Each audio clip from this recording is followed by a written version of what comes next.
5 تا مورد بهم بگو که قاتل آیفونه. قبول میگم، فقط آخری از همه مهمتره. قول بده که این پست رو برای همه بفرست. مورد پنجم، لطفاً آیفونتو همیشه آپدیت نگه دار. اینطوری گوشیت همیشه تو بهترین حالت ممکنش قرار میگیره.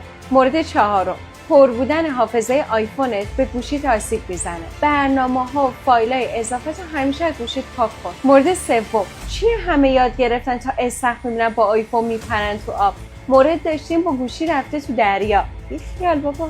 بهت پیشنهاد میکنم حتما این پست رو ببین. مورد دوم، وی پی ان رایگان میگیری که پول به وی پی ان ندی؟ نمیدونی چه ضربه‌ای به باتریت میزنی. من نمیگم حتما باید پولی باشه، ولی باید برنامه‌ات مدیریت مصرف انرژی داشته باشه و بهینه باشه. حتما هایلایت وی آی پی رو چک کن. مورد اول،